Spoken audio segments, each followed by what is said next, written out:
right, y'all. We back. We back. We back. We back. We back. We back. Please let me know that I sound good, y'all. I feel like you don't want us to be great. Let me know how I sound, y'all. Let me know. Let me know. Let me know.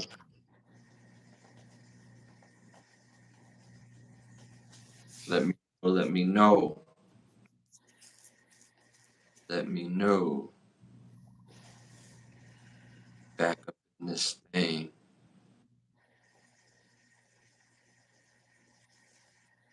I think you sound decent, so it's none of that back that lag. Yeah, you say you good. I.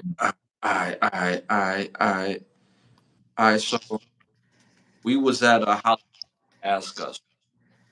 Yeah, your turn. All right. So Hollywood need to ask us. I would like to see. I didn't come up with this idea, but I seen it out on Facebook, and I see it on Facebook, and I was like, "Yo, yeah, right." So they was talking Kelly, sorry, Gladys Knight movie. I would Oh, love a Gladys Knight biopic movie, mm. and Kelly Rowland, Gladys Knight. Okay, yeah, she definitely got the voice. Hmm. She could definitely pull the look off with prosthetics and makeup and all that.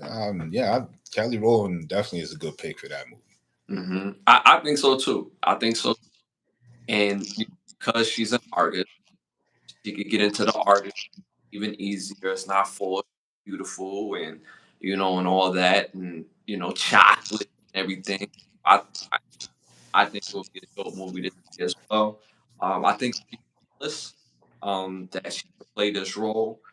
Um, but I would like to see more so a movie than like a series on this particular portion. But that's my live. Sorry, keep it live. That's my Hollywood need to ask us this episode. All right, y'all. We're moving on to our next segment. Must see movies, must hear music, must see classic TV shows. You want to start this one off? Now you can start it off. All right, y'all. So must movies, y'all. My three must see movies. Number one, came out in '92, Pat, Pat, sorry, directed by Barbet Schroeder. This movie stars Jennifer L. Bridget Fonda, Steven Weber, Peter Friedman, and Stephen Tobolowsky. This movie is called Single White Female.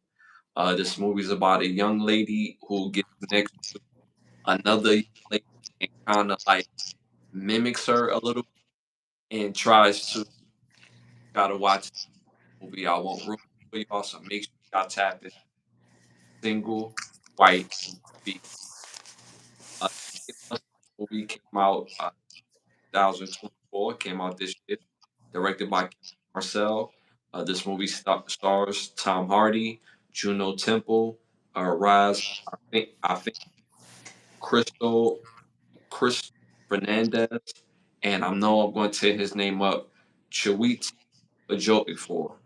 This movie is called Venom the Last. This movie was actually pretty good. Um, number Part two was terrible. Number one was decent. Number one could have been better if they didn't lean so much into the romance department. But three was actually good. It was a good watch. A great off.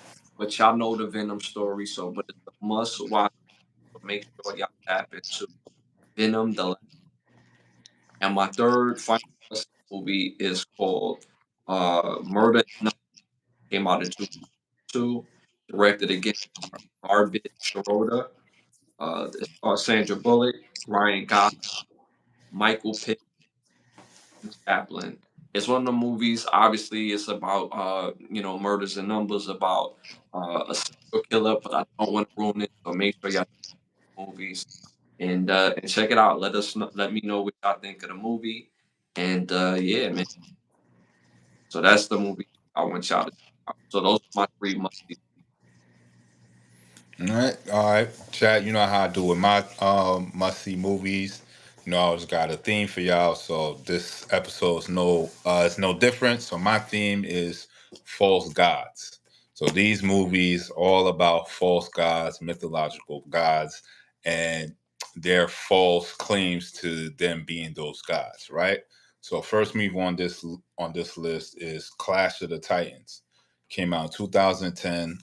Stars Sam Worthington, Liam Neeson, Ralph Fiennes, Gemma Arterton, Alexa Dalavos, Mads Mikkelsen, Nicholas Holt, Luke Evans, and Jason Fleming.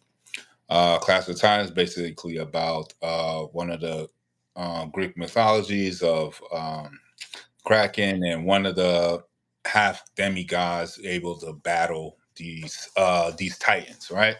Interesting movie, and you just gotta watch the the symbolism so to see how they portray these false gods. I won't give it away, so hopefully you'll be able to catch it. Next movie on the list is one of my favorites and very, very underrated, and I feel is one of Henry Cavill's fine films, and it's called Immortals. Came out in 2011. Again, stars Henry Cavill, Frida Pinto, Mickey Rourke, Isabella Lucas, Luke Evans again, Kellen Lutz, Stephen Dorff, and John Hurt. Mortals again, fiery movie. Love the depiction of the gods and the fallen gods. And again, you must tap into the symbolism to why I say these are false gods. Right. And the last on the list is called Gods of Egypt. Right. Came out in 2016. Stars Gerard Butler, Nikolai Coster, Brenton Waits, Courtney Eaton, Elida Young, Chadwick Boseman, Jeffrey Rush, Emily Wheaton, Emma Booth, Rufus Sewell, and Brian Brown. As you can see from the name of the cast and the name of the movie is called Gods of Egypt, Mhm. you can see why this false gods. All Yeah. right, so the false gods for my list are the movies you definitely want to tap into are Clash of Titans, Immortals, and Gods of Egypt. Mm-hmm. Fire movies. Make sure y'all tap into those movies. Guys, the East has always been hilarious because you got these tall, big, like that's a god that's like tall and got all these wild powers. So those are all good watches. Love Zach. He said, Grand Prex. Got Captain America, Brave New World. And yeah, I mean, I'm gonna see those come out. I'm gonna see those movies. When the first one, I'm probably not crazy about the first. I'm definitely gonna see Brave New World and Den of Thieves 2. Definitely gonna see that. I think I already got tickets to Den of Thieves 2. You know what I'm saying? I got me a little date. You know what I'm saying? To Den of Thieves 2. You know. Ebony, I seen that movie, The Rita. You suggested Ashley. That movie had me in the chokehold. My blood levels raised at least 3 times watching that movie. Why I raised 3 times watching that movie? Like I don't understand. Like the Rita is both wild. Have you seen the Rita yet, bro? Nah, That movie is wild. That movie is wild.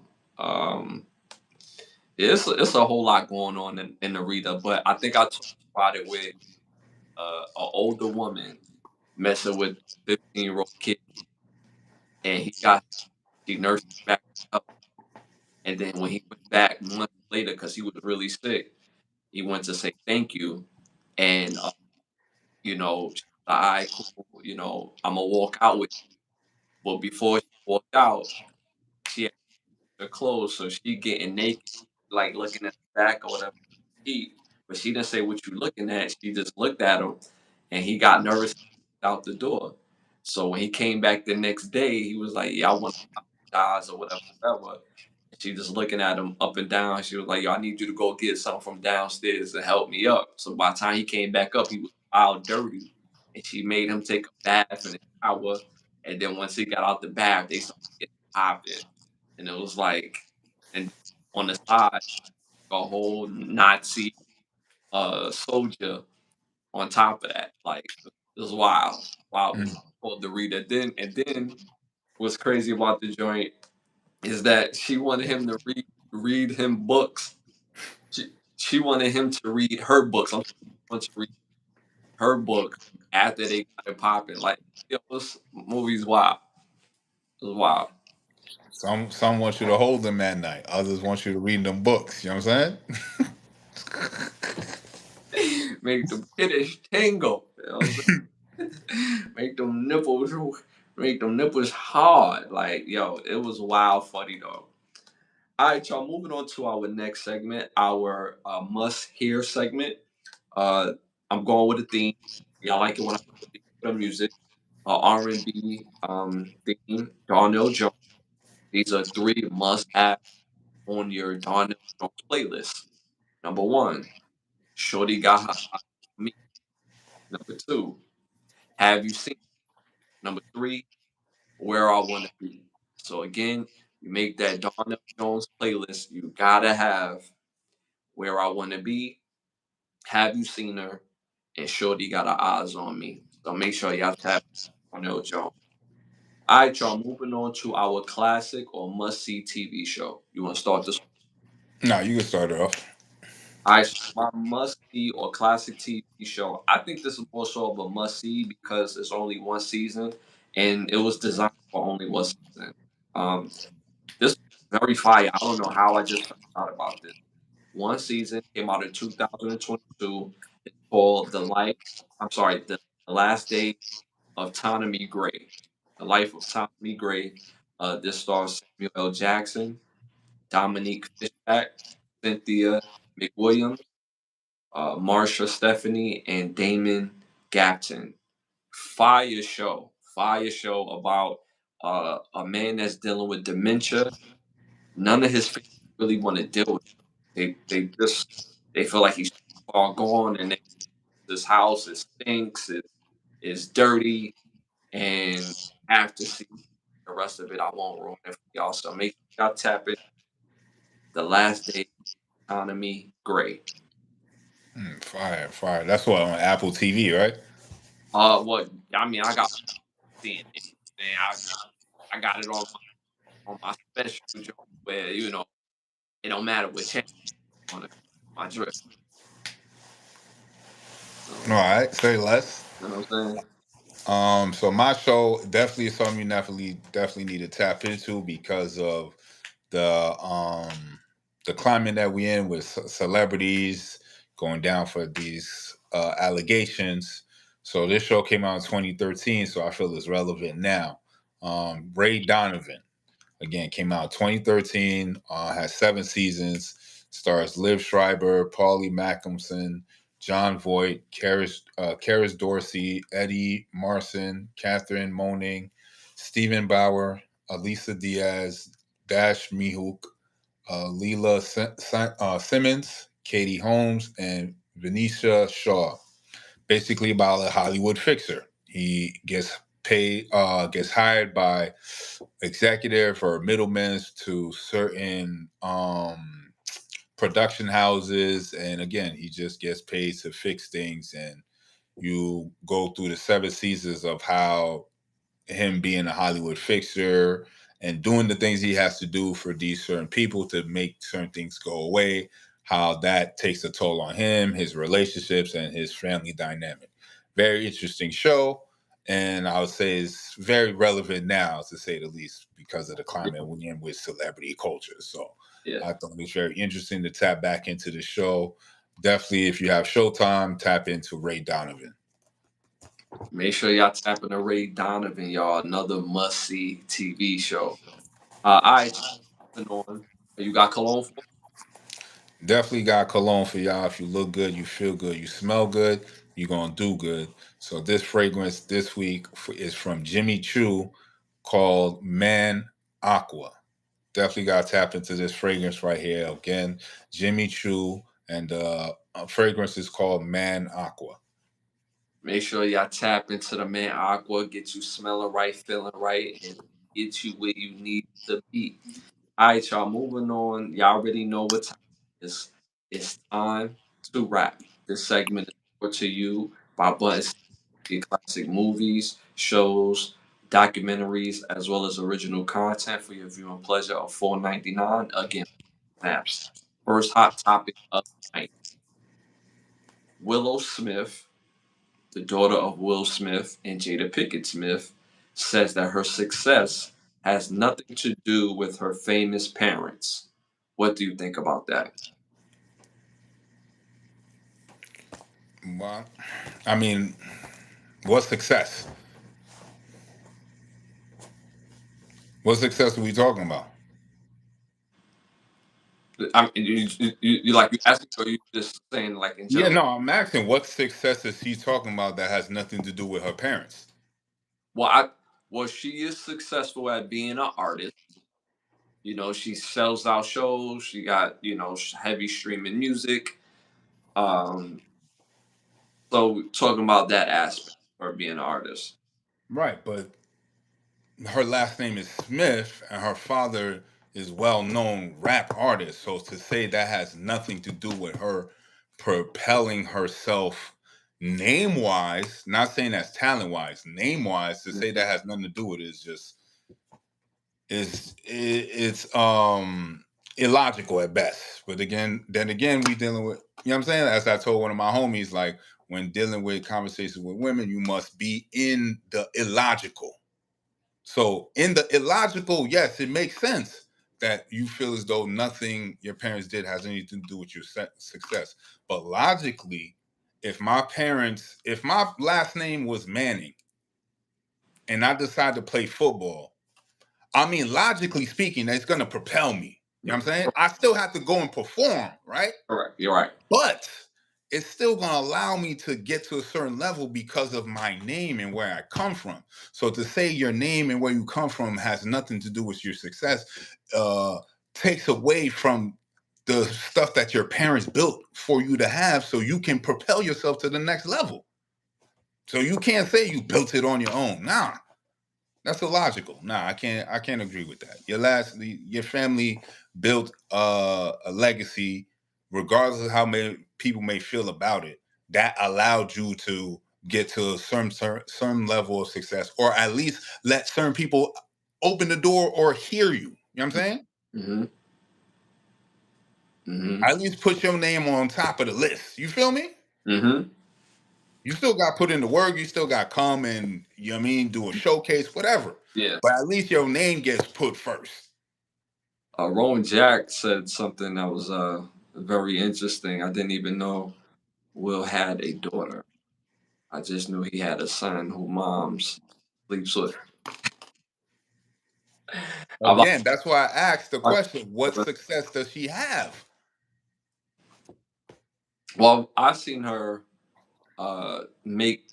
She's a dope artist. I've seen that, but I agree with you because you was allowed to skip the line. Your father is one of the most recognizable men on the planet, being a movie star and a successful rap artist. Your mom, like it or not, she's one of the most recognizable women in not in the world, but in our culture. Amongst the culture, she's one of the most recognizable people. So, with that being said, you was allowed to skip the line. And because they're your parents, you was allowed in rooms that allowed your music to be played for the masses, and you didn't have to build that audience. Will Smith said, "Hey, I have a daughter, y'all. She's an artist. Come listen to her music." Cool, let's listen to her music. And the same thing for Jada Pickett.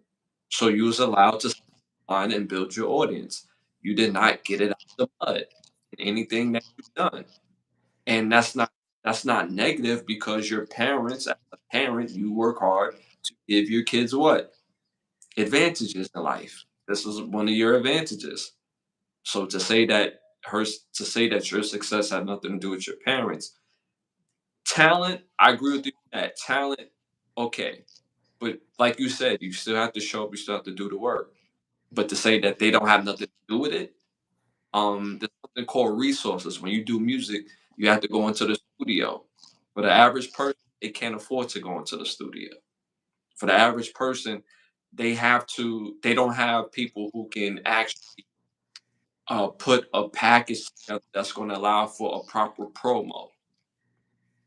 Because your dad, who he is, and even Jada Pickett is a actress. She was laced in the hip hop game as well. So they know people. Hey, my daughter is doing this. Who's the hottest promoter on the market right now? She's independent, and we'll pay him to promote her music or pay him to find different gigs where she can do and come open up for somebody just to build an audience. And just by doing that, we will film it and have 1 million people see this. So again, to say that her success is her own and not of her parents is ridiculous. So I moving on to our next hot topic. Veteran rapper Sir Mix-a-Lot song. We all know Anaconda. Well, not Anaconda. His song.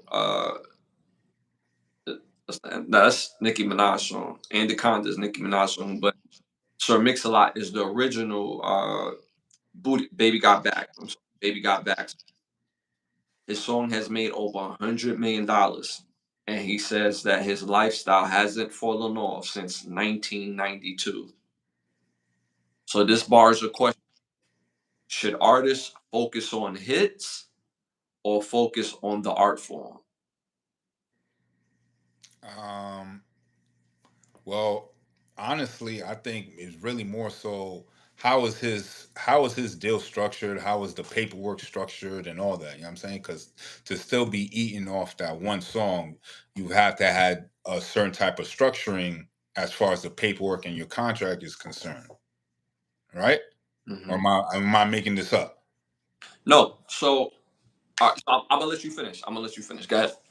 Right. No, I'm asking. So before I finish my point, I'm asking, wouldn't it be to you to still be making money off that song that came out in 1992 and we're 2025? Wouldn't it have to be a structured way where the artist is getting more of the proceeds from that song so you can still be eating today? Because he hasn't put out any new songs, right? Nobody's looking for no Sir Mix-a-Lot new album that he dropped in 2019. You know what I'm saying? Right, right. So my question would be, would it have to be a certain type of structuring as far as the contract is concerned for that to be in effect to what he's saying now? Yes, yes, Okay. and the only reason why he's able to do that, I remember we was little kids when that song came out, but that song was so far fetched and so out of power. There was a label that was willing to sign him based off that song at that time, because at that time, 92, it was about the art. Like they wanted the hits, but it wasn't about the art. So being that he moved independently at that time, and later on he was able to do certain things with independent, still able to do. So to make this money throughout all this, he had to have like paperwork in place for him to benefit moving forward. All right. So now my second part. Now, what was the other part you had mentioned? Where it's like, um, there was a second part to it. What was it? Where the record itself was out of like out of bounds, where he basically had to move independent. Yeah. No. So he was saying. So you were saying like, should a person focus on the art or the art? Yes, yeah. So the question is, should a person focus on the hits or the art form? See, I feel as though that's why I had to go long winded. Bring my point home. I feel as though that is disingenuous when it doesn't even matter if your paperwork is not straight. Whether or not the art form or the artwork is good or not is irrelevant if your paperwork is not properly suited for you to win as an artist. So that way you can make the art form better. So for him to say that is irrelevant because it's like, yo, bro, you did it in a way where it was like you're eating more off the art and off the song more than the average artist, and you know that. Well, he said his lifestyle hasn't changed. My question was, should artists focus on the art or the hits? So if he's saying that his lifestyle hasn't changed in 30 years, I would want to say people need to focus on the paperwork a lot more before you focus on the art form. Because at least then you know you could put out a bullshit song, but at least in 20 years it make gold and you getting under a check for something you made 20 years ago. So On so on top of all the work you continually making in your lifespan. You know what I'm saying? In your lifespan of music, that is. if the artist's artwork is straight, what would you tell the artist to focus on? If they If pick, the, if their paperwork is straight, then I would just say just basically just continuously focus on what has made you the artist now. Like I would probably say like make concert with one of your favorite albums as the focus point. So that way, some fans will get the nostalgia. Like, damn, I remember when he dropped this album or she dropped this album. I was at this point in my life, and you know what I'm saying, this, that, and the third. So that way, it's like you still eating off your old work because your paperwork is straight. You know what I'm saying? Because I think the art music business as a business is derived differently as far as how you pay structurally because you're not paid like a 9 to 5 job. You know what I'm saying? You pay based on the work that you did 6, 7 years ago, but you still eating off that work you did 6, 7 years ago. Not counting all the other work you did after that one project. You know what I'm saying? So I feel if that everywhere your paperwork is straight, then you get to a point where making sure now you're getting to a point where making sure the artwork is conducive for your fan base to further consume it now. Now you're gonna be focused on the art form. Now you're gonna be focused on let me put a better quality of work now. Now you could take 2, 3 years to drop a project because you know once you drop it, everybody gonna eat it up because you don't put the time in. But I feel once that paperwork is straight, then it's like you can be a Sir Mix-a-Lot, living a comfortable life for 40 years. That's good. yeah, That's awesome. yeah, Teach that to the next folk. You know what I'm saying? That's more so the business now. Because you already have the art form and the artwork, that's great. But if you don't know nothing about the business, you know what I'm saying? Like you want to make somebody else rich off your work. How's that fair? Because you well, don't understand paperwork? Nah, get it together. shout out to Sir Mix-a-Lot. I mean, the way I look at this particular situation, speaking as myself, he's successful. That's when you talk about $100 million over a 30, 40 year span, almost 40 year span. I mean, su- that's success. Now, are we going to line that up with you lyrical artists? No, we're not going to do that. But in the sense of being successful, in the sense of getting that bag, in the sense of being a crossover hit, as people did, you could play anywhere in the world, and it would. I'm sure I'm sure that man can insure that song right now and make money off the insurance claim. Yeah, that's a fact.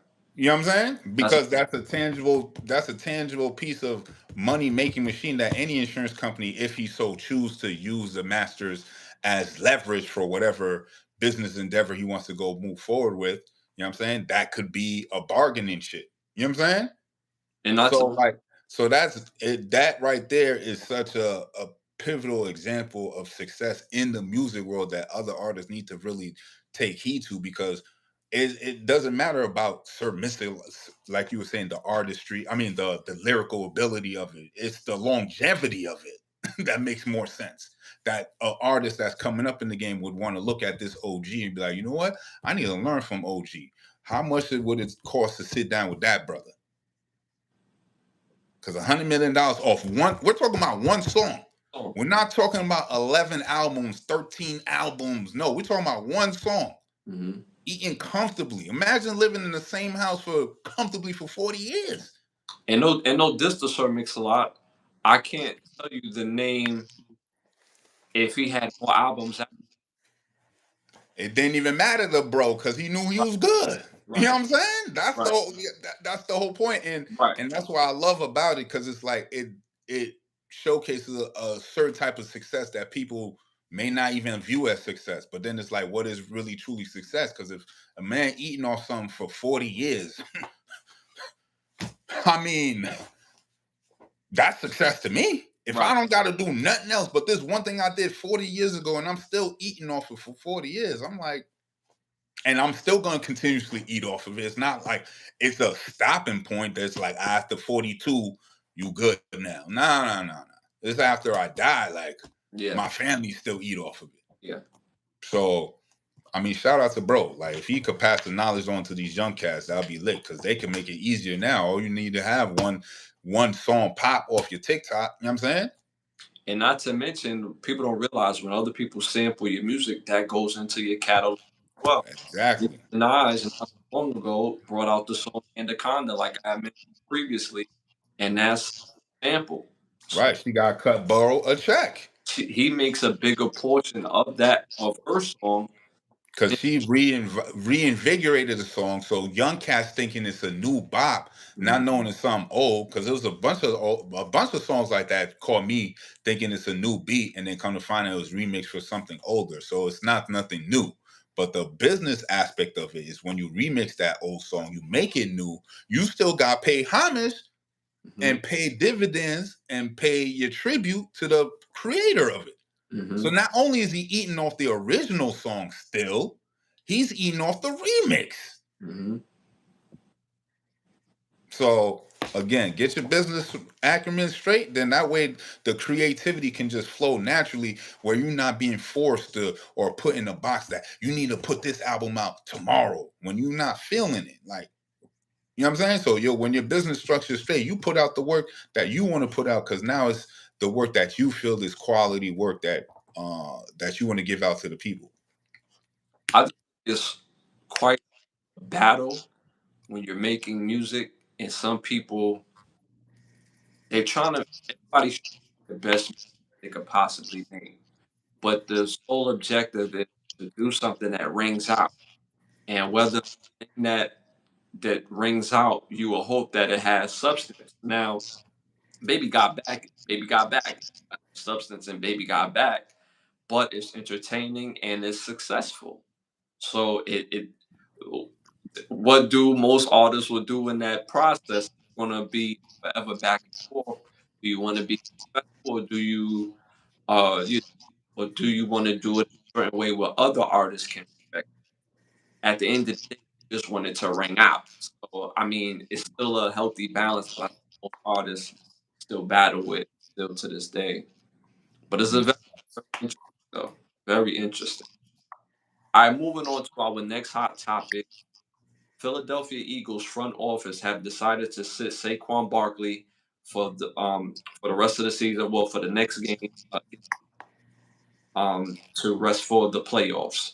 Saquon Barkley is 101 yards away from breaking the season record. What do you think of Philadelphia Eagles sitting Saquon Barkley? Um, I mean, at the end of the day, this ain't this. This is for the longevity of the team. I get that he's 101 yards away, but then 51 yards into that 100 yards, you could have a little injury, and then we may never get into the playoffs. You know what I'm saying? So is that option too? And then this is where that you know what I'm saying, that aspect of who's really in control of what comes into play when situations like this are more put into light. So it's like Do you let the player play, even though he can play, and you know he feels in his heart he can do it, or as an organization, do we focus more on the organization and where we at as an organization, and then say pull the plug and let bro sit a game? You know what I'm saying? Who they playing? The Giants, you said? Yeah. Man, this game don't even fucking matter. But Saquon Barkley, yes, you matter. You know what I'm saying? So in that aspect, yes, I get both sides. But at the end of the day, business is business, man. Like that was a business decision. You know what I'm saying? That's my best piece. That's my best player. We're playing a team that even doesn't even has no factor in us making it into the playoffs. So why would I allow my best players to potentially get hurt? The potential of getting hurt. Where is it in the at Eagles or is that the Giants? I'm not sure. Let me look So it either or, both fields are where weather is going to be a factor, right? So it's going to be choppy field. It might have rained. Who knows? The field's going to be choppy. So that's also going to be a factor in the wear and tear of the player. And then also the grueling demand of the season as well, too. So as a business decision, I understand pulling your main player out to savor them any unnecessary injuries and have them healthy for the playoffs. So I get that part. So you agree with the front office? Yeah, it's business, baby. You know, it's like, you know what I'm saying? At the end of the day, yeah, you want to be eyed for your chip and dip commercials, you're not gonna play this game. I, You want to do your chunky soup commercials next season, you ain't gonna play this game. You know what I'm saying? I'm of a different mindset. Me personally, the NFL has been around for how many years? About 100 years. Like, about 100 years, right? 75, Mm-hmm. almost 100 years, right? It's been around a long time, right? How many players in pursuit of records have gotten hurt on the way to the playoff, on the way to the championship? Not many, right? So if your teammates want this record for him, he wants this record for himself. You're playing against that has nuances, and nuances that he used to play on his team. Then this team cut him, well, not cut him, but they didn't give him the suitable respect by not paying him uh, accurately and making him a priority of the team and keeping a guy that's no longer even on the team. So that has nuances to it as well. Mm-hmm. 101 yards, not a lot of yards in the sense of the energy going into the playoffs for this team playing against this Giants team. Mm-hmm. So that 100 yards, we're gonna go get that. And if I'm Saquon Barkley, I'm if my teammates want that for me, like it's been reported that like the offensive line, like yo, we not jacking this. We not jacking this. So if I'm his teammate, I'm going to the front office and say like, yo, I'm playing. He's playing. We're gonna go get this record. And once we get this record, then we'll go sit down somewhere. We could chill, but it's too many times where teams have sat guys and then the very next week they get their bell rung. Because football, it has to be an ongoing thing with the rhythm of your body. You have to hit, you have to continue the rhythm and the flow. Once you sit out to get a little healthy, when you come back, you might be a little bit healthier, but your timing is a little off. This game is not going to deter them for that. It's going to continue to sharpen it. So I don't agree that they should keep him out. I understand it. I understand it, but the league been around damn near 100, if not 100, and maybe like there's 8 guys that have done the things that Saquon has done as far as the yards in a single season. He has the to be the number one guy in all the years of the NFL. This may not ever happen again. We're gonna go get that. And knowing me, the type of dude I am, I'm like, yo, hold on. If y'all help me get this by halftime, I'm just saying another 150,000 is gonna be in your bank account the next day, Jack. You know what I'm saying? Or That's what I'm saying. Like again, these owners is old farts. Like, don't understand. Like, you know what I'm saying? Like, out of touch, out of reality. This is something that your organization would definitely need. This is something that everybody would get behind, and it'd be a rallying cry. It's a great season, and it's a great way to culminate the season. Have one of your players break something that hasn't been done in a long time on the way to the playoffs, like on the way to bust another knee, another team's ass. Come on, son. Come on. As a business decision, it's like, bro, son. Like I'm, you know what I'm saying, I'm trying to give you act right by saying it's a business decision and this, that, and the third, but it's goofy as fuck. It.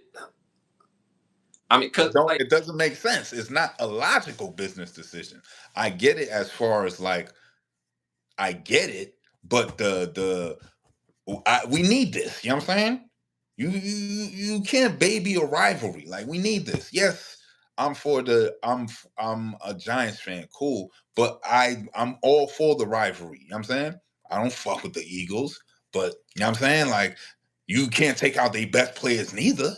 right, Cause that's that's ass. Cause if right, I'm playing on the Giants team, I want the best niggas on there. Like, you right, know what I'm saying? right, Even though I got a shitty season, I still got to go out there and play and compete. When I right, come to find out your best player ain't on there, I'm like, oh, y'all niggas is ass. right. Even though my record is trash doo doo, y'all even more trash by not coming through and whipping us accordingly. And when people do the research, most teams that win the Super Bowl, they don't sit players out the last game of the season. They don't do that. So I understand it for the possibility, but these decisions are made by people that never played football before. We need The to go get that. We the need av- that. We need that. You know what I'm saying? the average football player by the end of the season, guess what? He's already hurt. He's playing hurt. His body is all is it went through hell and back already. Like Earl Simmons, my man from Spawn. His body done went through hell. So by the time that end of the season, it's just another day where you got to go through them bumps and bruises, you know, So it's just another game, son. It's just and, another game, son. and he don't have to play the whole game. Get the record and we'll go sit down somewhere. Yeah, sit down somewhere. Talk to the O line so bro could get the record by halftime. Yeah. You know what I'm saying? They said if he's able to get the record, that he's going to be able to make, like, he already hit all his bonuses, but just off of one sitting, when he does, like, when they do signings and stuff like that, that his signings would alleviate. So let's say, for example, he gives each all lineman 100,000, right? Like, oh, if y'all help me get by halftime, get 100,000 a piece. You know what I'm saying? And then that wow, I'm gonna help you get that. You know I'm what I'm saying? get that, right? So they say he will make that in one sitting, just signing NFL cards. Somebody on the way with the money. You go and Yeah, I'm gonna be signing mad cards. Where them cards at? You know what I'm saying? get Get all my O line ravioli. You know what I'm saying? It's gonna already be in the cup holder right there in the seat for you, right there. You know what I'm saying? you know what I'm saying? And then Ready for you. I'm gonna have a special picture of me with the cross and the circle earring on the side. You know what I'm saying? Like Saquon. You know what I'm Holding the football like this, like. saying? Shout out to Saquon Barkley, yo. He be killing me though with he got the cross and the hoop at the same time. Like, that's a wild boy status, though. Yeah. Shout out to Saquon. All right, moving on to our hot topic. A man was pushed onto a subway tracks in New York City.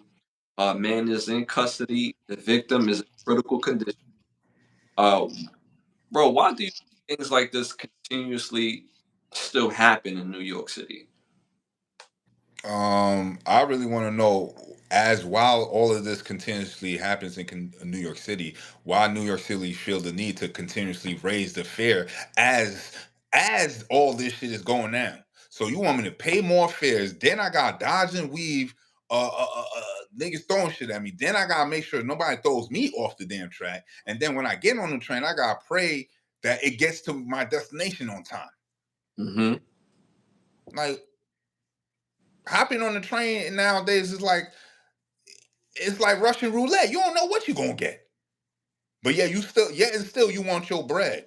Where Mm-hmm. is this money coming to? What is up with New Yorkers where you just now sitting around and just allowing a lot of this shit to happen?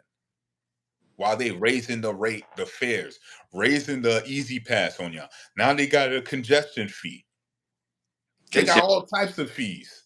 Yeah, if it's at a certain point in time, you're not supposed to be even in the city.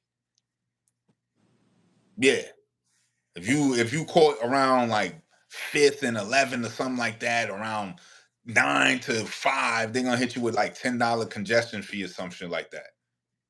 Yeah, all types of goofy fees, son. Yo, what the hell? On top of red light cameras everywhere. Mm-hmm. You know what I'm saying? Y'all getting wild bread from everybody, but where is this money going? Oh, I forgot. It's paying $400,000 for Super Cop doing overtime behind the desk, not solving no crimes, no murders, but Mm-hmm. getting $400,000 in overtime pay. But I'm spending $3, and then I might die in the MTA. But you make sure you get your $3 though. Mm-hmm. But I might not make it to my destination. How's that even making sense? What's what people Hernandez told Young Walt? The easiest money you ever made. Yes, be on the goddamn train. You gonna make some goddamn money. You know what I'm saying? Don't let Wesley Snipes and his bro find you on the train, son. Right. On the money On the, train. on the money train. You know what I'm saying? They gonna get that money. You know what I'm saying? Yeah. Yeah. It's crazy. It's the amount of stuff that people are accepting now is just is insane to me. Mm-hmm. And New York is just way more too expensive to a point. It's like, how is anybody supposed to live here, son? Mm-hmm. Mm-hmm. Shout out to E Kim in the building. Your friend so Alec, bro. At least learn how to spell. I don't know what that means. Me either. But anyway, yeah. So yeah, New York is ways it's overhyped, son. I don't know. Yeah. That's why I mean seeing the video itself was very scary because like everybody's always on the move, everybody's on the go. And dude, went to the turnstile, he's waiting for the train, and dude, comes out of nowhere, pushes him right before the And see, this is I'm sorry, this is like we know what I'm saying, we New Yorkers. We grew up you grew up in Brooklyn, I grew up in Queens. It's just always something you just knew. You just never stood right where the train was at. yeah, You just always was yeah. you sat down, you was by the wall. You know what I'm saying? You Hmm. kept your eyes on the peripheral. It's just you was just always on point. Yeah, yeah. I And can't. you damn sure didn't have no headphones on with the music blasting on the train. You would have headphones on, but you would front like your music was playing, but you was peeping scenarios. Mm-hmm. You know what I'm saying? You can't be in New York and not be focused. You know what I'm saying? And not just that, like you gotta have that energy that you ready to crash out, Yeah, like you gotta look like a crash out. Like because when I'm about mine. You know what right, I'm saying? like, cause like for me, like I ain't gonna lie, when I used to take the train and the bus, and like people could tell, like yeah, he looked like he about his crash out game is top tier, and I used to play on the edge, be looking down for for the train or whatever, but I got that look in my eye, you know what I'm saying? I wish you would try this. You know what I'm saying? I'm about that life. I will suplex you onto the train track, and we both gonna die. How about the match? You You with know that? what I'm saying? Little glisten in the right eyeball. You know what I'm saying? So I mean, at the end of the day, it's like looking at this is very tragic. Not to make light of it, but like you really have to like have your people on, and when you hear things like this, it's really from people that's not necessarily born and raised in New York City. Nah, cause when growing up, we didn't hear about people getting pushed on trains, cause niggas was on point. Mm-hmm. Real true New Yorkers that was raised here from here. You Mm-hmm. knew never to stand next to the train. You knew never to stand on the corner on the street at the bus stop when it's raining, because puddles gonna splash you. So you always stay.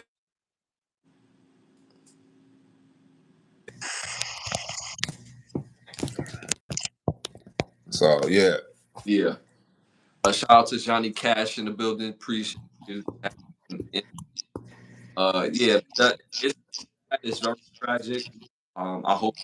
the man pulls through from this situation, but they said his situation are critical. My brother Santana. Oh, Oh, my fault. Shit's bugging. still there. All right, y'all. Moving on to our next hot topic.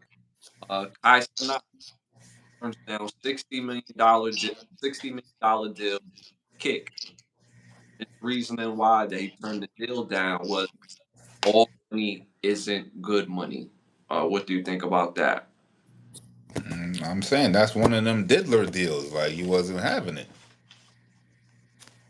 You know what I'm saying? Mm-hmm. Because what does the stipulations entail with a $60 million deal? Is Mm-hmm. what we're not asking. What are you giving up for the $60 million where you feel this all money ain't good money? So it had to be something you wasn't willing to give up. So why would that be something in the deal for you to get the 60 million?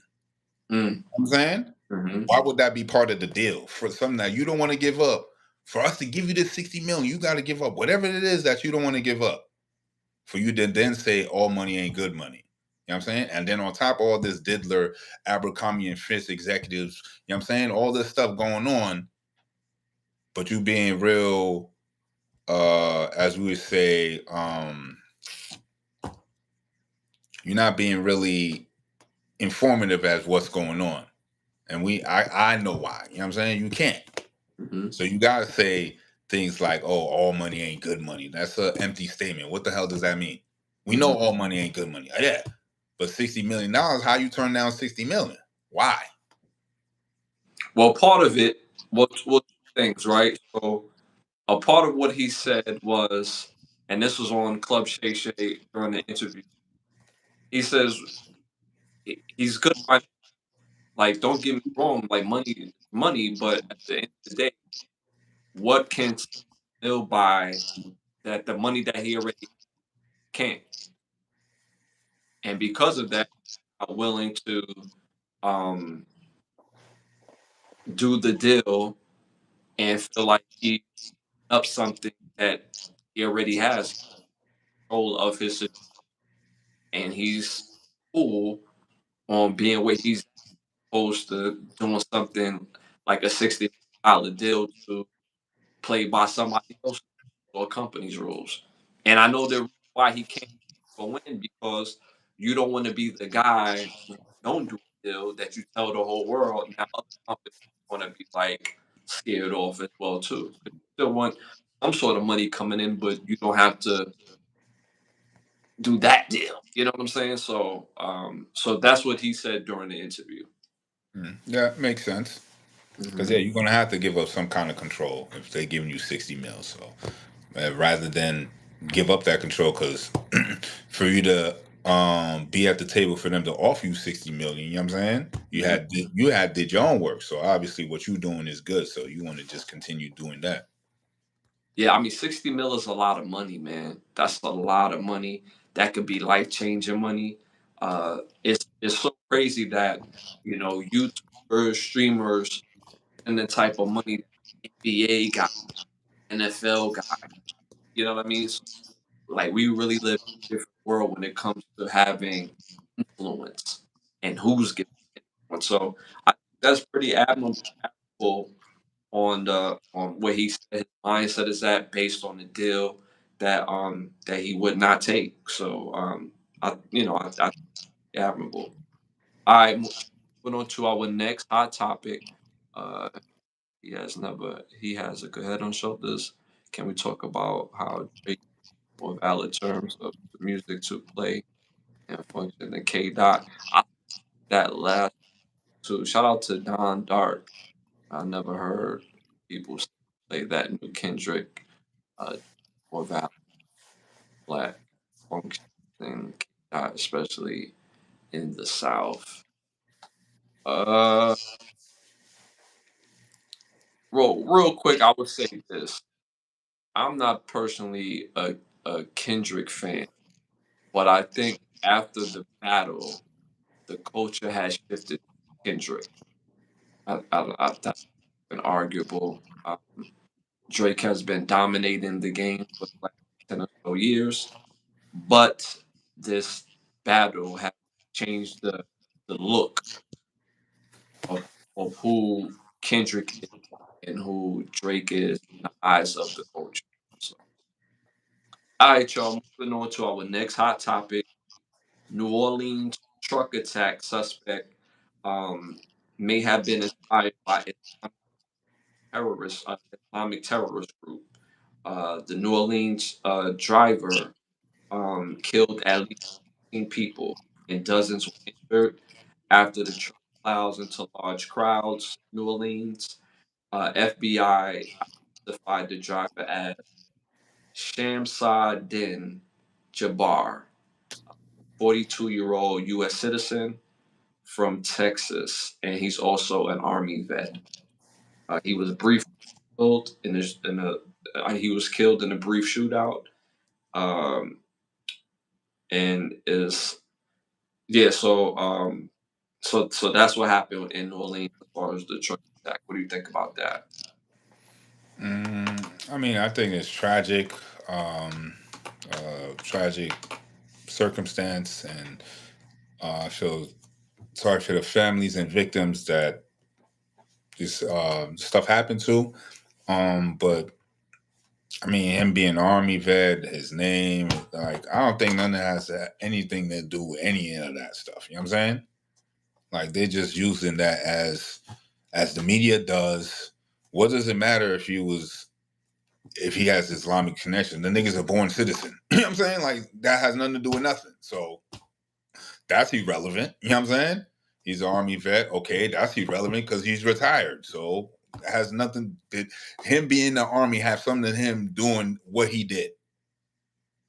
Right? So why is the media always playing these games? Did him being Muslim have anything to do with what he did? No. You know what I'm saying? Like, and then on top of that, he's an American citizen. So him being Muslim means nothing. It's irrelevant. Well, let me ask you this: Is it far fetched to believe that he acted alone, or even funded by the government itself? Is it far fetched to believe that notion? I mean, in a sense, you could say it's not far fetched, but then also he could just been acting alone. He could have just, you know what I'm saying? He could have just had a situation and snapped. You know what I'm saying? Mhm. I'm not gonna automatically not say jump to that conclusion, but I'm not gonna also close it off. Neither. Not saying, you know what I'm saying, it's a possibility, but is a big strong possibility? No. It's just unfortunate this situation happened. Like, we may never really know what really actually caused this, why, you know what I'm saying? But I don't know. It's just a really unfortunate event. You know what I'm saying? Really unfortunate occurrence. Hmm. I mean, at the end of the day, when I look at the situation, like I've been to New Orleans quite a few times. It's actually a nice place to, go and enjoy yourself. Um, it also could sneak up on you as well too. Can't be no fool just about being. Got to keep your head on the lean. Um, but this situation, it raises my eyebrows. Timing of it on New Year's, um, but it meant to the city because it shut down the city, and then instead of it being the act of maybe somebody drunk or maybe doing something that's singular, they turned it into a whole terror type theme. I don't know necessarily where the terrorist theme came from, but outside of may have Islamic ties, um, but there's nothing about his ties that necessarily the act of it by itself. So who knows whether this was a standalone because the next topic may go hand in this, but we don't know. But the timing and every year in this country, timing wise, always happens to get people off of access. for the bigger thing moving forward. So this is unfortunate. My heart goes out to all those people who tragically died. Uh, and he lost his life. They took they took his life. But this is a theme. It's basically something I feel like a movie where somebody did something and they died, and then the media spins this way. That's what we think, and close the book because what did the Joker? It's all a part of the plan, all a part of this. So uh, moving forward, it's just interesting to see more detail about it. And and the crazy thing about it, the truth.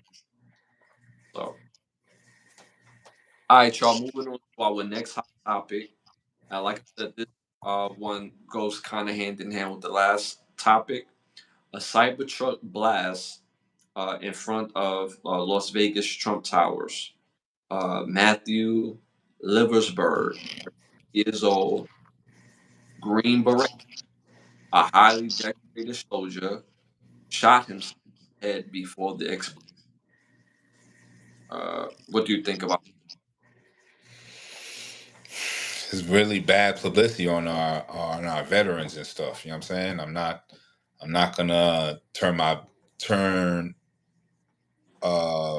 turn my back against our veterans. I feel like they trying to come at them and trying to make it seem like they a lone gunman and they, you know what I'm saying? They just out here just committing all this stuff. So I'm not gonna go that far, but it is egregious, an egregious, I'm saying, attack or whatever. But that's just crazy right there. For like the second one or something. Like, was any people injured for this one or? Well, this one they said that 7 people were injured, but it was minor injury. Nobody died outside the driver, and it's like right in front of the Trump Towers in Las Vegas. I don't know. That's just crazy. We got all this money to pump and dump, and we got all this money for pharmaceutical companies to steal from us and stuff. But then we don't got no money to advocate to our veterans that y'all made go out there and fight these wars. They didn't choose to fight these wars. You made them go and fight these wars. All right. Now they come back home battered, shell shocked, and all that stuff, and then you give them their ass to kiss, and then you just show them the door while you made millions and billions in government contracts and stuff like that off their sweat and off their blood. It's just crazy. But this the system though, right? This the game that we're supposed to be in, right? This the part of the game that we're supposed to continuously pay taxes for, right? Mm-hmm. And then we wonder why our shit is still the same. It's like, come on, son. Mm-hmm. Like, nah, son. Like, I'm not gonna say that these veterans are all bad because there's been too many movies about how y'all play our veterans. Too many occurrences, too many stuff. Y'all build these up, turn them into killing machines, and then when you're done with them, you toss them aside and they expect them to do what when they come home? Mm-hmm. You go to the army, you're not learning how to build cars, you learning how to kill people. You know what I'm saying? That's what the army is. That's what you go to do the army. So when you get out the army, what else is there for you to do other than to kill people? So now when you don't have a job for them to do, what do you expect? What they supposed to do? Go join JRTC? You know what I'm saying? Go join Calvin and them and be at McDonald's now? Mm-hmm. Like, come on, they're supposed to be running some top tier training, self defense business, or you know what I'm saying, private military contracting something. Cause what's the sense of having soldiers if you ain't gonna use them? Somebody gonna use them. So that's all I'm saying. I mean, at the end of the day, when you look at this situation, I said it in the chat. Shout out to Don Dark. Um, the the mental health portion is a major factor, but also media is a major factor. Again, we just read off 2 stories that had to do with some sort of domestic terrorism, right? And it was all tied former soldiers in some sort of way. And most people are going to look at it like, that's interesting and move forward because it's a part of the plan. It's a part of what we deem as acceptable death. We're going to deem this acceptable because of the rigors and the was that supposedly he was a soldier that what soldiers have to go through when they go off to some sort of war, some sort of fight, feat that mentally that they're not going to be the same. So America has accepted when we hear a soldier take his life is like, dang, a soldier took his life. Sorry to hear that, but what time the game come on tonight? Because it's all a part of the game. I mean, it's all part of the plan. So looking at this situation, it just ties to perfectly. And for this, and for both situations that happen basically on New Year's, is it two separate events? Could this be something that's tied? Who knows? Because the situations are not that different. The timing is not that different. It all fits the plan. All right, moving on to our next hot topic. Lighter note, thank God, right? Brooklyn Nets have traded Dorian Finney-Smith and Shake Milton for Lakers, D'Angelo Russell, and Max. They also the Nets also get three second round draft picks, one additional and two unprotected. This gives the Nets 31 draft picks next 7 years. What do you think about that? Wait, what was the deal? Brooklyn traded Dorian Finney and Shake Milton for point guard on Los Angeles Lakers, D'Angelo Russell, and forward Max Lewis, and three second round picks. So this gives Brooklyn 31 draft picks in the next 7 years. Damn, with just D'Angelo Russell and somebody else? Yeah, Damn. yeah. That's a hell of a way to build a rebuilding phase. Hmm. 31 draft picks in the next 7 years. Yeah, that's I crazy. mean, yeah, it's just now how you want to build your organization around. You want to build it around your star point guard. You want to build around your center. Who do you want to build it around? Hmm. You know what I'm saying? So it's really like how they want to play the game now. It's like, don't fuck it up, Nets. You know what I'm saying? Like Yeah. we I could mean, have a great dynasty in New York. You know what I'm saying? Just don't mess it up, son. with the Nets history, the Nets don't build teams through the draft. They go on the draft picks to get superstar players, and that's been the history throughout time, especially since they've been in Brooklyn. Especially since they've been in Brooklyn, I remember when they brought in Joe Johnson, Deron Williams. People get Deron Williams, the best point guards in the league for a long period of time. Joe Johnson, the best two guards at that particular time. They had Earl Wallace. Later on they brought in Spears, Garnett. Like they really go for it. You know what I mean? And then of course the last project we had with AD, Kyrie, Harden, and so um, I like the trade because Ben Simmons and D'Angelo Russell was actually hyped, and their game complemented. Um, so I hope that, like you said, I hope they don't mess this up. I hope we use one of these picks to get, a highly draft pick because between Ace Bailey, Cooper Cup, Cooper Flag, I like Dan Harper as well. Ron Harper's son, of course, from Rutgers, amazing player. Um, so I would like us to really be able to build properly in that aspect. That's a lot of picks in the next 7 years, and we got to be able to do something. So I'm excited to see that in Brooklyn. All right, moving on to our next hot topic: college or Ash picks in college or Ash picks in. Y'all know I pick 5 games to do. All right, so first game: Michigan versus number 11 Alabama. You already know who I went with. I went with Michigan won again, beat Alabama in a row, 19-13. And Michigan played with none of our 4 first-round draft picks. They all opted to sit out the game. And Alabama played at full strength, and we still beat them. Shout out to my Michigan Wolverines. Second game, number 4, Penn State plays number 9, Boise State. I picked Penn State. Penn State won 31-14. Uh, Next game, number 3, Texas versus I forget Arizona ranking. But I said Texas will win. Texas won 39-31. Arizona State almost won that. They came to play. Shout out to the Cam Scatterbull, the running back. I think he had over like 100 and like 30 something yards rushing. He caught like 99 yards and then broke through a touchdown pass. So he was killing. He was going ham.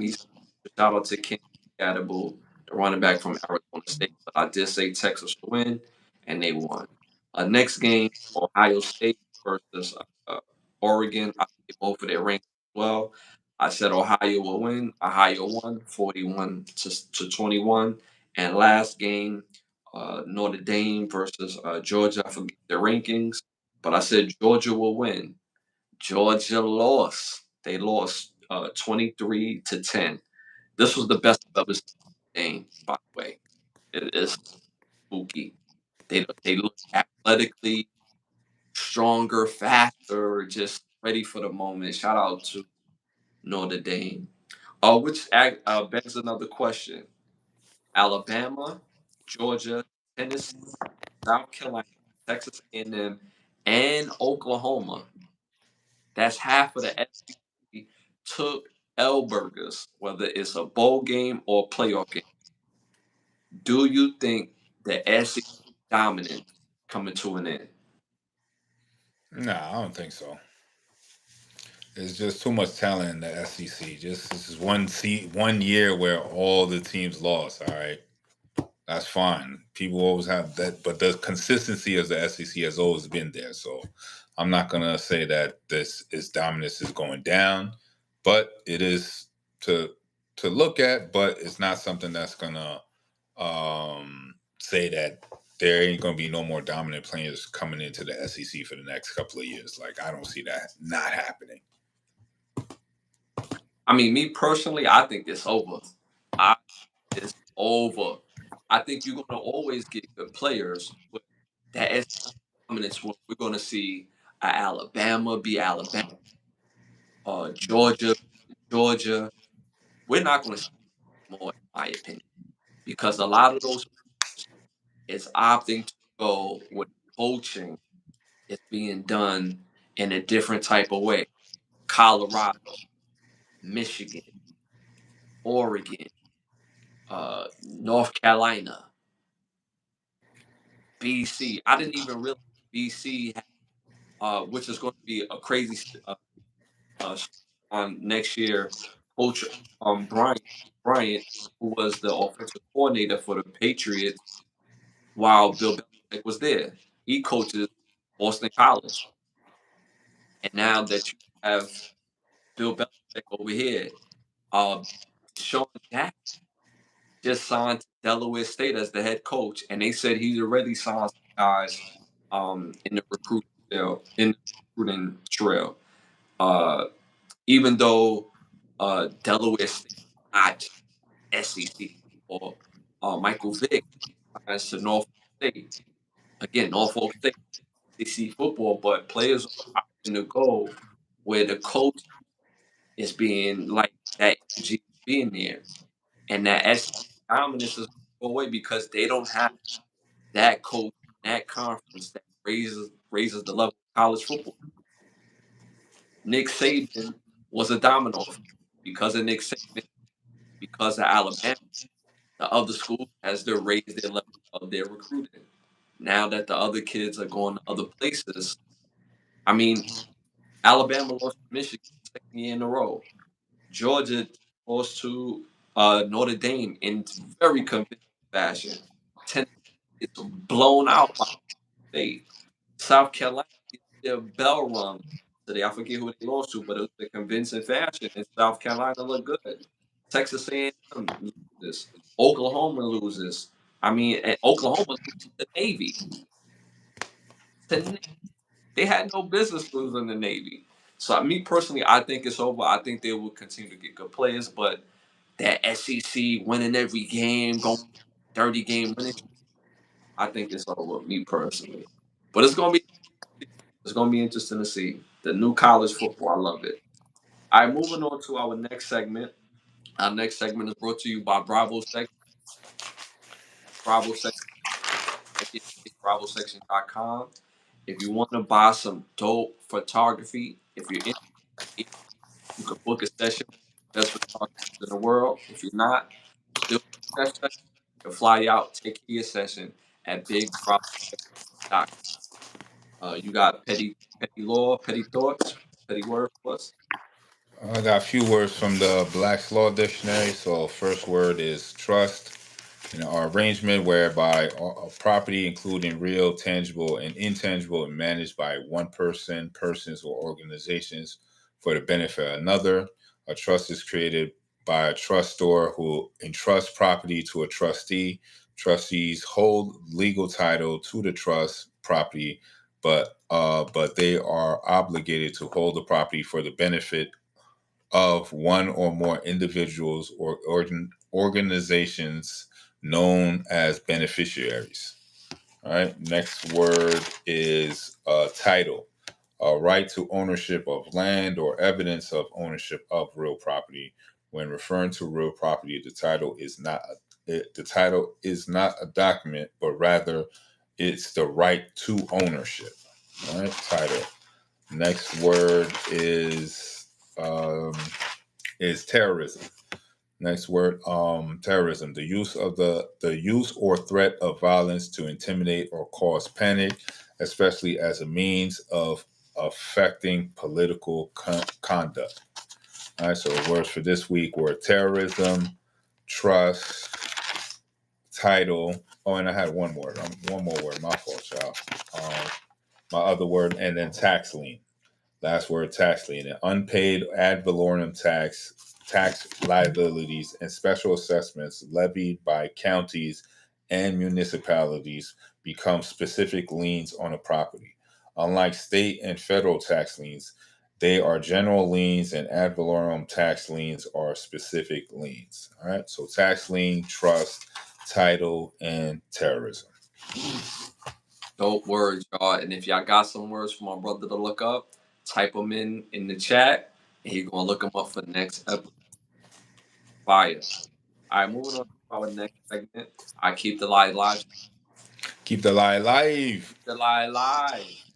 So my keep the lie alive for this episode is, y'all. We are in a crisis mentality.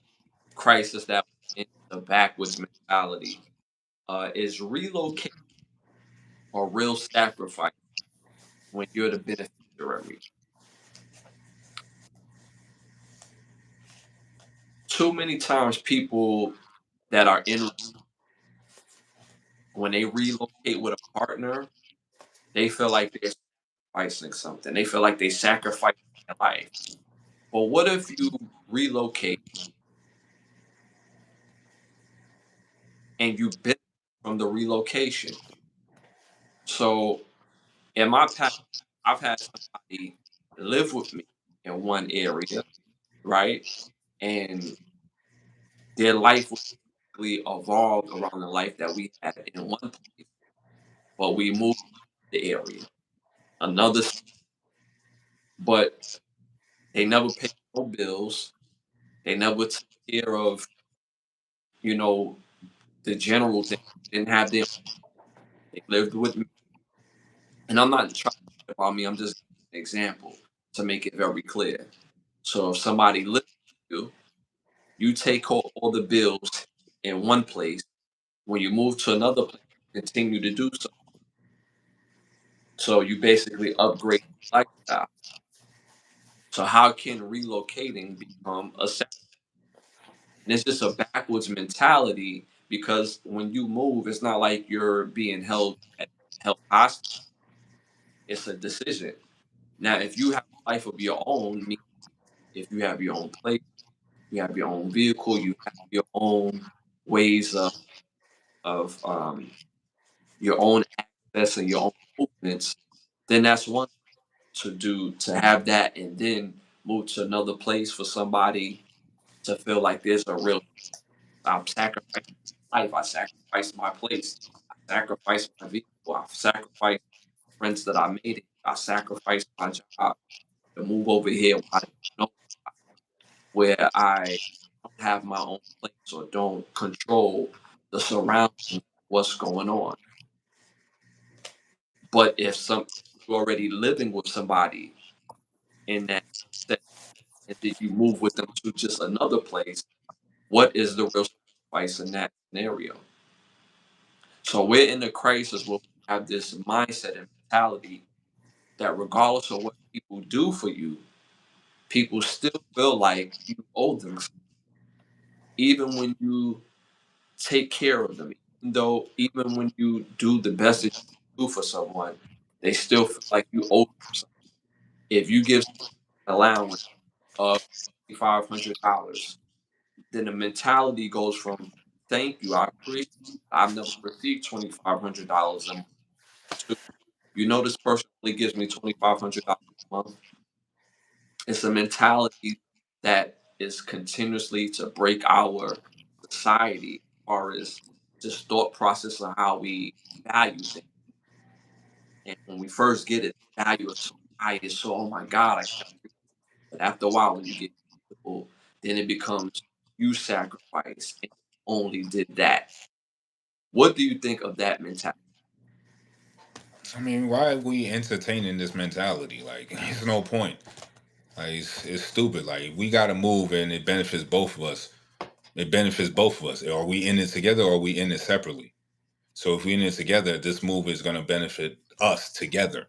So to feel like it's a sacrifice is then you gonna be just left. You know what I'm saying? Because how could it feel like a sacrifice if we're already in it together?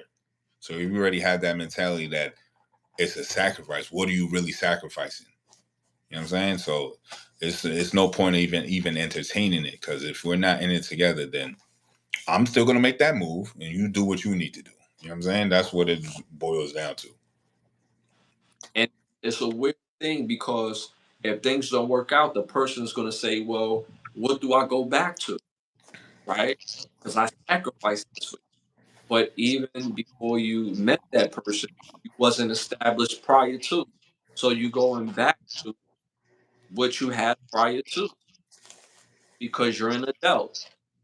And when it comes to men, when we have a situation where we didn't have prior and it doesn't work out, we have to go back to a situation prior to.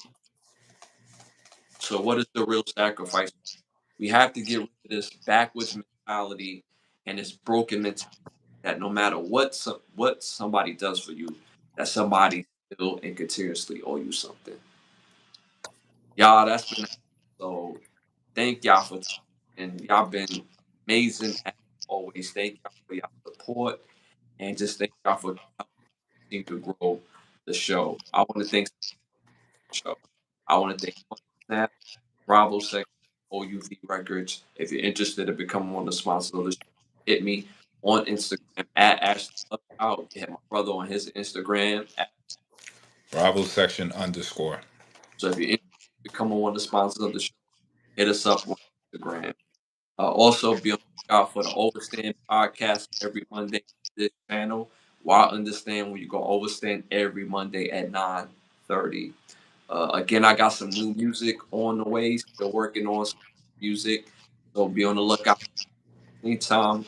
Go on any the platform, type Ashley Lovechild, type music, and got that heat for you. So make sure y'all tap in. For those who don't know, I am up. Make sure y'all tap in. My brother got he want to real quick. Tap into bigbravosection.com. Make sure y'all tap and get some dope photography. Y'all, we just again appreciate you supporting this show. We're on every Tuesday.